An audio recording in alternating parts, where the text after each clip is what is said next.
Bismillahirrahmanirrahim. Assalamu alaikum. My name is Marwa Sajid and my registration number is 20T85. Today in this video I'm gonna talk about some lab task related to digital signal processing. हम lab task हमारे जो lab है ये second lab है और हम इस पर लैब टास्क के बारे में बात करते हैं। सबसे पहले हमारा जो टास्क 1 है वो है सिग्नल रिप्रेजेंटेशन। इसमें हमने एक स्टेप सिग्नल रिप्रेजेंट कराना है, ठीक है। स्टेप सिग्नल के लिए हम लोगों ने कोड लिखना है और हमने आउटपुट जनरेट कराना है। हम लोगों के पास एन नॉट जो है, हम इसमें जो पहली फर्स्ट स्टेटमेंट है, फर्स्ट लाइन है, हम लोग का एन नॉट इक्वल्स टू -1। ये हमारे पास डिले इंडेक्स है, डिले या इंडेक्स कह सकते हैं आप इसको। n1 से n2 तक ये जो लिमिट्स हैं वो -3 से 3 तक हैं, ठीक है। फिर n is equal to n1 ratio n2, हम लोगों ने इन दोनों की रेशो ले लिया ओवरऑल, ठीक है। तो हमारे पास एक स्टेप सिग्नल जनरेट हो जाता है।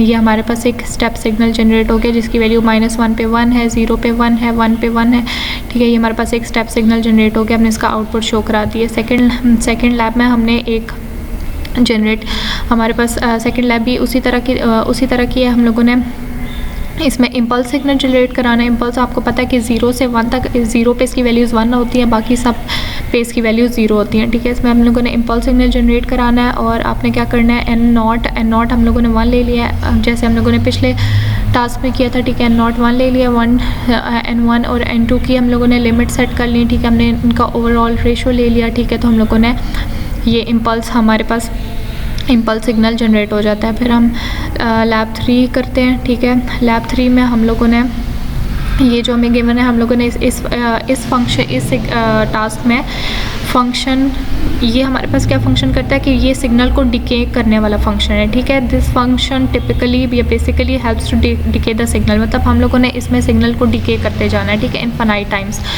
इसमें हम लोगों ने प्रीवियस टास्क की तरह हम लोगों ने एन नॉट ले लिया, n1 n2 ले लिया, ठीक है। हम लोगों ने वही लिमिट्स ओवरऑल ये कर लिया, ठीक है। ये सिंपल, इसमें ये जो फंक्शन है ये हमारे पास एक डिफरेंट चीज़ है, ठीक है। इसका क्या मतलब है, ये जो हमने लिखा है कि x equals to 3 cross 0.5 power n, इसका मतलब है कि this function helps to decay the signal, ठीक है। जो हमारे पास सिग्नल बनेगा ना, ये डिस्क्रीट फॉर्म में ये सिग्नल डिके होता जाएगा इनफाइनाइट। देखिए अभी ये इनफाइनाइट टाइम्स डिके हो रहा है, ठीक है। सिस्टम n x, ये हमारे पास हम लोगों में 2 वेरिएबल्स हैं, ठीक है। हम लोगों ने सिस्टम को क्या कर दिया, डिके कर दिया, डिके फंक्शन अप्लाई कर दिया, ठीक है। और ये इनफाइनाइट हो सकता है, यहाँ पे हमारे पास इंडेक्स भी डिफ़ाइन हो जाता है, ठीक है। ये हम लोगों ने इंडेक्स डिफ़ाइन किया हुआ है। फिर अब हम लैब 4 देखते हैं। इसमें ये है लैब 4। इसमें क्या है कि एक यूनिट इम्पल्स सीक्वेंस के लिए हम लोगों ने एक फ़ंक्शन लिखना है, ठीक है। हम लोगों ने n1 ले लिया, n2 ले लिया, ठीक है, जैसे प्रीवियस टास्क में हम करते आ रहे हैं। एन हम लोगों ने इनकी लिमिट सेट कर दी, ठीक है। ये हम लोगों ने ये एक फ़ंक्शन लगाया, x equals to 3 into cos 3 pi plus into n+5, ठीक है। ये हम लोगों ने एक ये फंक्शन जो लिखा है, इससे हमें ये डिस्क्रीट वैल्यूज़ मिलती हैं। हमें यहाँ पे साइनोसाइडल एक डिस्क्रीट सिग्नल मिलता है, ठीक है, इसके आउटपुट में, जो कि हमारा डिज़ायर्ड सिग्नल है, ठीक है।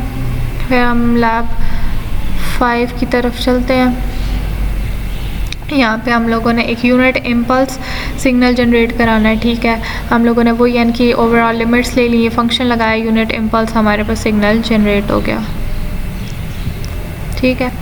अब नेक्स्ट टास्क में हमने यूनिट, अभी हम लोगों ने सिर्फ यूनिट इम्पल्स, अब हम लोगों ने यूनिट स्टेप और इम्पल्स दोनों जनरेट कराने हैं इसके अंदर, ठीक है। ये हमारे पास यूनिट स्टेप है और हमारे पास यूनिट इम्पल्स, हम लोगों ने 2 फंक्शंस जनरेट कराने हैं, ठीक है। ये हम लोगों ने नीचे एक कमांड विंडो में कमांड दी हुई है, ठीक है। इक्वल्स टू ये लिमिट सेट की है यूनिट स्टेप के लिए, ठीक है। हमारे पास एक यूनिट स्टेप सीक्वेंस जनरेट हो रहा है। यूनिट स्टेप का क्या मतलब है, 0 के ऊपर हमारे पास इसकी डिफाइंड वैल्यू क्या आ रही है, 1 आ रही है, ठीक है। अब हम करते हैं 7th, ये वाला। इसमें क्या है तो हम लोगों ने यूनिट स्टेप और इम्पल्स दोनों जनरेट कराए हैं, ठीक है। हम लोगों ने ये एक कमेंट ऐड कर दिया, हम लोगों ने n की लिमिट्स ले ली, x1 x2 x3, ठीक है। हम लोगों ने ये इन तीनों को ऐड कर दिया। डिस्प्ले x का मतलब है कि जो इनके पास n को ऐड करके हमारे पास रिजल्ट आता है वो क्या आता है, ठीक है, वो हम लोगों ने डिस्प्ले करा दिया, 0 0 1 1 1 0 4। ये हमारे पास यहाँ पे यूनिट स्टेप और इम्पल्स हम लोगों ने दोनों जनरेट कराए हैं, ठीक है। नेक्स्ट में हमारे पास, अब इसमें हम लोगों ने क्या करना है, हम लोगों ने सब प्लॉट करना है, ठीक है। हम लोगों ने ओरिजिनल सिग्नल को एक फ्लिप्ड वर्जन देना है, ठीक है।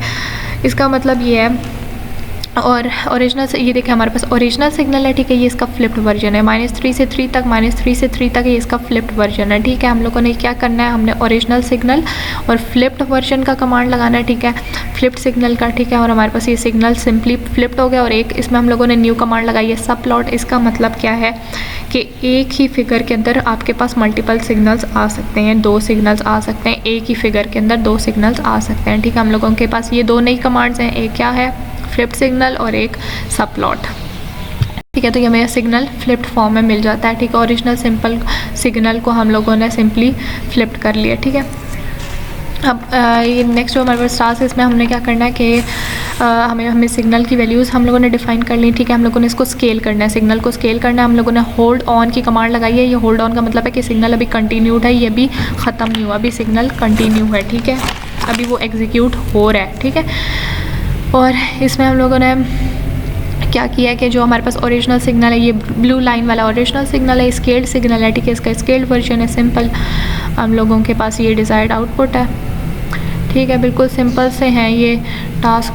अब इसमें क्या करना है, इसमें हम लोगों ने लाइन स्पेस की कमांड लगाई है, ठीक है। इसमें हम लोगों ने क्या करना है, प्लॉट t, y। अब हमारे पास x एक्सिस में t है और y एक्सिस में क्या है, y है, ठीक है। हम लोगों ने इसका शिफ्टेड वर्जन देख लिया, ठीक है, ओरिजिनल शिफ्टेड वर्जन। हमारे पास ओरिजिनल सिग्नल ये ब्लू लाइन वाला है, ठीक है, इसका हम लोगों ने shift y equals to shifted, ये वाला ये जो हमने कमांड लगाई है, ठीक है, ये हमें इसका शिफ्टेड वर्जन दे देता है। अभी सिंपल सा है, बस हम लोग शिफ्टिंग ही कर रहे हैं, ठीक है। अब इसमें हम लोगों ने क्या करना है, ये जो है इसमें हमारे पास कुछ डिफरेंट कमांड्स हम लोगों ने टाइम स्पेसिंग वगैरह सेट कर लिया, ठीक है, टाइम फ्रीक्वेंसी और सारी ये सब प्लॉट की हम लोगों ने कमांड लगाई। सब प्लॉट का हमें पता है कि क्या है कि एक ही फिगर के अंदर हमारे पास 2 सिग्नल्स आ सकते हैं, ठीक है। अब देखो, अब हम जब ना एक ज़ीरो ऑर्डर होल्ड ऑन की कमांड लगाते हैं ना, ज़ीरो ऑर्डर होल्ड की, ठीक है, इसका मतलब होता है कि हमारे पास अगर कॉन्टीन्यूस सिग्नल है तो हम उसको डिस्क्रीट में कन्वर्ट कर सकते हैं, अगर डिस्क्रीट है तो उसको कॉन्टीन्यूस में। Hold, zero order hold command, ठीक है, ये हमारे पास एक डिफरेंट कमांड है, ठीक है, ये इसका टाइटल है, ठीक है। अब जैसे हमें कॉन्टीन्यूस सिग्नल गिवन है, हमने इसको डिस्क्रीट में कन्वर्ट कर दिया, ठीक है, इसमें सिंपली ये डिफरेंस है। बाकी हमारे पास उसी तरह हम लोगों ने टाइम डोमेन, फ्रीक्वेंसी डोमेन वगैरह सेट किया है, सब प्लॉट की कंडीशन लगाई है, ठीक है। और हम लोगों ने ये हमारे पास सिग्नल जनरेट हो गया कॉन्टीन्यूस से डिस्क्रीट में, ठीक है। ये इसका कोड है, ये प्रीवियस कोड से थोड़ा सा डिफरेंट है, ठीक है। और उसके ऑपोजिट या उसके रिवर्स या फिर उसके कंपैरेटिवली या फिर उसके जैसा हम कह सकते हैं कि हमारे पास ये एक कोड है, ठीक है। उसमें हम लोगों ने कौन सी लगाई थी कंडीशन, होल्ड ऑर्डर की, ठीक है, ज़ीरो ऑर्डर होल्ड की, ठीक है। यहाँ पे हमारे पास फर्स्ट ऑर्डर होल्ड की कंडीशन एग्जिस्ट करती है, ठीक है। इसमें हम लोगों ने क्या करना है कि जैसे हमारे पास इनपुट सिग्नल है तो हमारे पास आउटपुट सिग्नल में कन्वर्ट हो रहा है, ठीक है। जैसे हमने वहाँ पे बोला था कि कॉन्टीन्यू से हम डिस्क्रीट सिग्नल में जा रहे हैं, ठीक है, यहाँ से हम इनपुट से आउटपुट सिग्नल में जा रहे हैं। सब प्लॉट की कंडीशन लगाई, इनपुट सिग्नल के लिए सब प्लॉट, ठीक है, आउटपुट सिग्नल, ये हमारे पास इनपुट सिग्नल और आउटपुट सिग्नल में जनरेट हो गया, कन्वर्ट हो गया। That's all from my side.